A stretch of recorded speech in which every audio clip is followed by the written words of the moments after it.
Durant ta scolarité, quel élève tu étais? Alors moi j'étais très discrète, toujours pareil, toujours dans la moyenne, voilà. Sans bague quoi, j'étais transparente, enfin, c'était presque ça. Moi j'ai jamais aimé attirer le regard, attirer l'attention, je préfère être ouais, discrète, posée, et ouais, j'étais comme ça. Alors je pense que au niveau scolaire, à purement parler, c'est toujours pareil. Par exemple, tu me poses des questions et j'ai du mal parce qu'en fait, il faut que ça soit carré, que je sais pas où aller, c'est trop vaste, voilà. Et bien en fait, à l'école, c'était ça. C'était qu'on me demandait quelque chose, que ça soit n'importe quelle matière, et en fait, c'était tellement compliqué pour moi, mais en fait, c'était simple, hein. Mais compliqué dans le sens où j'allais beaucoup plus loin que ce qu'on me demandait. Et du coup, je ratais le truc, quoi, hors sujet. Alors que, parce que c'était tellement vaste que je me dis, mais non, c'est pas possible, je peux pas juste répondre ça. Et je peux pas me cantonner à ce truc-là. Mais je savais pas comment l'exprimer. Alors au final, bon, des fois, ouais, c'est pour ça que j'étais moyenne au final. Parce que je savais pas comment gérer ça. Et je pense que, ouais, je pense pas que ma mère, elle ait détecté qu'il y avait un truc. Parce que je parlais pas trop. Même, enfin, j'ai jamais été dans le. Alors on parlait beaucoup avec ma mère, mais au niveau de tout ce qui était sentimental, j'ai toujours été un peu, même petite, assez réservée, voilà. Donc je pense que ouais, j'ai pas dit qu'il y avait un truc que je sentais qui tournait pas rond. Donc forcément, bon ben voilà. Voilà. Du coup, bah voilà, j'ai été. Donc dans les petites classes, c'était ça. Puis après, arrivé au collège, 6ème, gros bug. Parce qu'en fait, pas prête quoi. Parce que t'arrives, t'as 11 ans et puis tu es dans un cadre assez carré, toujours pareil, hein, dans une classe avec un professeur, ça va, tout va bien, tu es en sécurité. Et là, insécurité. 300 élèves, des grands, des petits, des moyennes, des profs, des salles, faut changer, des livres, impossible. Il me faut beaucoup de temps en fait, j'ai l'impression, dans certaines situations, pour que voilà, que j'ai compris toutes les ficelles, que j'ai besoin, voilà. Et après, une fois que c'est bon, c'est acquis. Mais il y a certaines choses, je sais pas pourquoi, ben là j'ai eu besoin de plus de temps. Donc du coup, j'ai redoublé. Et j'ai redoublé, alors c'était pas forcément pour le travail à lui-même, mais comme j'étais déstabilisée tout court, du coup j'ai pas réussi à me focaliser sur le travail, on va dire. Deuxième année, j'avais compris le système, j'avais compris comment ça se passait. Bon ben voilà, là ça a roulé quoi. Enfin, je veux dire, j'ai même été déléguée de ma classe, alors que je suis pas du tout dans normalement le. Alors je sais pas ce qui m'a pris ce jour-là, voilà. Bon, j'étais au conseil de classe, tout ça, je me suis dit bon, voilà. Et puis ça a roulé après. Forcément beaucoup moins quand tu arrives à peu près ouais, quatrième et puis tu commences à sortir un peu, qu'il y a les copains, les copines, les amoureux, voilà. Là c'était moyen, mais bon voilà, ça n'a jamais été catastrophique. Je me suis toujours maintenue, on va dire à peu près. Après ça, je suis partie, qu'est-ce que j'ai fait? Je suis allée à un BEP parce que je ne me voyais pas faire de longues études, même si.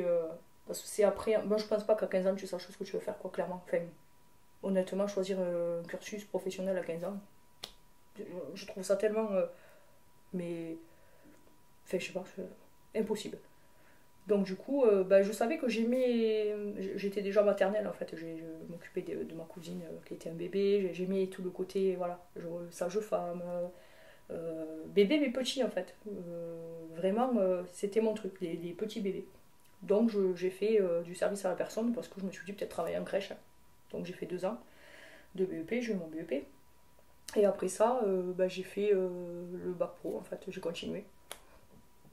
Et finalement, j'ai jamais travaillé en crèche. J'ai fait des stages, mais pas plus. Et là, c'était l'école, donc voilà, on s'arrête là du coup. Mais voilà, ouais, non, j'étais assez discrète, j'étais pas populaire. Enfin, moi, voilà, j'aimais être discrète, j'aimais observer, je savais pas mal de choses parce que je captais. Voilà, c'était un terrain de jeu assez vaste et assez sympa, quoi. Parce qu'il y avait toujours des histoires, des trucs, et moi je voyais, je n'ai jamais rien dit, il n'y a eu jamais d'embrouille fait parce que j'ai dévoilé quelque chose que j'avais vu ou entendu, mais en tout cas c'était génial de ce sens-là pour moi. Est-ce qu'il y a des professeurs qui t'ont plus ou moins marqué dont tu Ouais. voudrais nous parler? Oui, il y en a un. Alors, inattendu, parce que du coup, finalement, c'était un prof d'histoire géo. J'ai jamais aimé l'histoire géo telle qu'elle était enseignée à l'école, en tout cas, clairement. Lui, en fait, il m'a fait aimer ça. Je me souviens de quelque chose de passionnant parce qu'il était passionné. Et du coup, forcément, on l'était aussi, quoi. Je veux dire, c'était pas un cours avec un livre, un cahier, des informations, des dates. Non, non, là on y était. Lui, il plantait le décor, clairement. Et là, on y était, quoi. On était en Égypte, on était en haut des pyramides, et il y était allé dans ces endroits. Et avec la passion qu'il avait eue pour ces endroits-là, quand il décrivait ça, ben, ouais, non, c'était passionnant. Et c'était rentré, je veux dire. Après, une fois que ben, tu es passionné par ce qu'on te raconte, tu assimiles. Et c'est comme ça que je marche, en fait. Et ça a toujours été ça. C'est-à-dire qu'à chaque fois que j'ai des profs avec lesquels c'était des cours rébarbatifs, rébarbatifs, j'avais un doute. Ben, j'avais du mal en fait à m'intéresser et à apprendre et à comprendre. Enfin voilà, je décrochais et puis j'étais dans mon imaginaire, quoi. Mais à chaque fois que j'ai eu des profs qui étaient passionnés par leur travail, qui savaient avoir un aspect de la transmission qui me touchait, c'était bingo et j'adorais ça. Alors lui en particulier parce que c'était au collège dans les petites classes et qu'en fait ouais je me souviens c'était des shows, quoi, c'était génial. Après le bac pro, qu'est-ce que tu as fait? Alors, j'ai fait un bac pro en alternance, donc du coup, moi j'étais en entreprise 15 jours à chaque fois et 15 jours à l'école. Et l'entreprise dans laquelle j'avais fait, c'était une association, c'était l'association Profas, c'était l'association qui gérait absolument tous les événements sportifs tennis de table qui se passaient au Bernard-Jeu, parce que c'est la plus grande salle d'Europe spécialisée tennis de table. Et donc du coup, je travaillais là, donc avec très petite équipe, on était 3. Et on gérait donc tout ça, tous les événements, et ça a été un peu passionnant aussi, ouais, parce qu'il fallait gérer tout l'aspect de l'hébergement. On travaillait en relation avec le Thalassa, les cuisines centrales pour les repas, les prises de commandes, les réservations, puis aussi l'aspect donc de gérer toute la compétition, les remises de prix, enfin voilà, il y avait tout.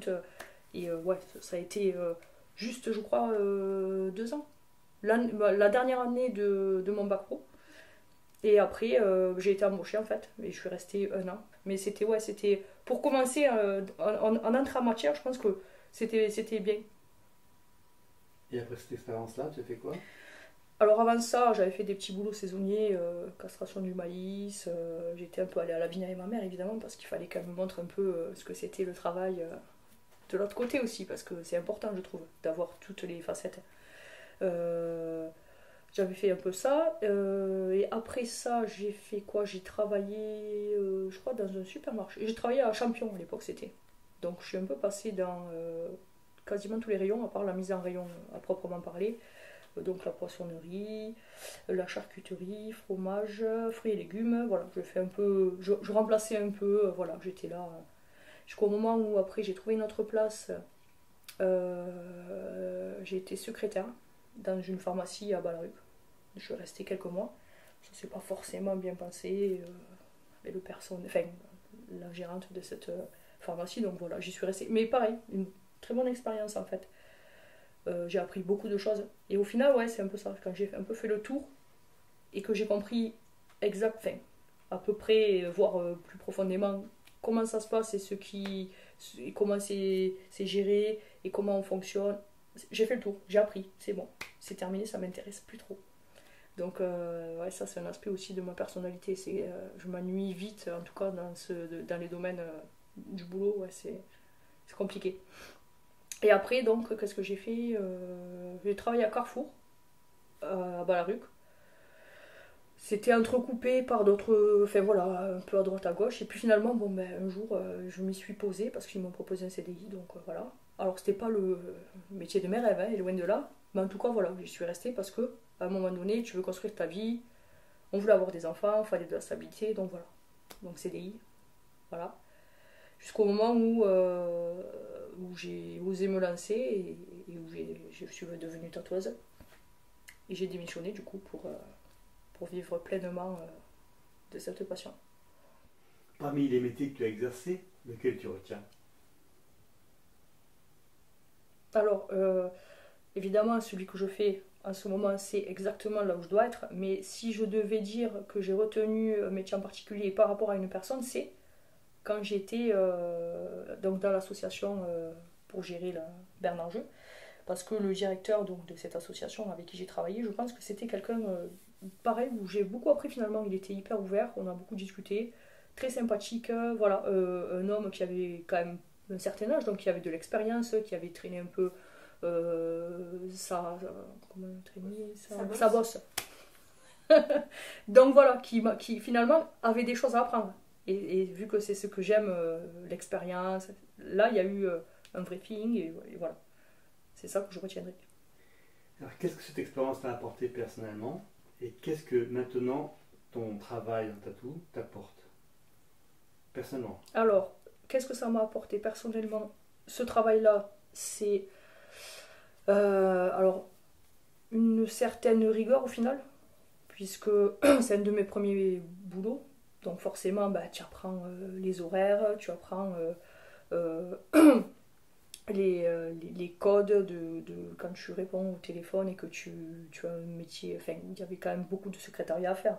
L'organisation, les papiers, enfin voilà. J'ai appris quand même pas mal de choses de ce niveau-là. Et maintenant, donc, c'est ça. Mon métier m'apprend. Alors, moi, avant, c'était plus un aspect technique, et là, je suis plus dans l'aspect intérieur, je suis dans l'aspect psychologique. Donc, forcément, c'est deux mondes, mais les deux m'ont apporté. Est-ce que tu peux nous raconter un moment de grande satisfaction professionnelle?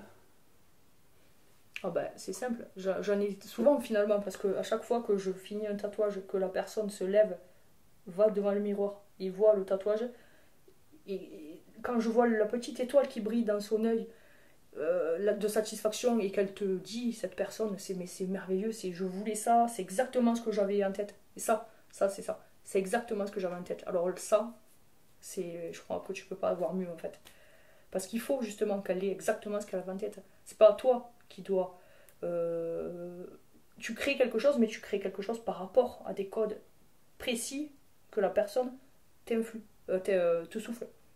Donc il faut que ça soit exactement ce qu'elle veut avoir dans sa tête et sur sa peau. Le résultat, c'est... Voilà. Là, c'est la satisfaction max.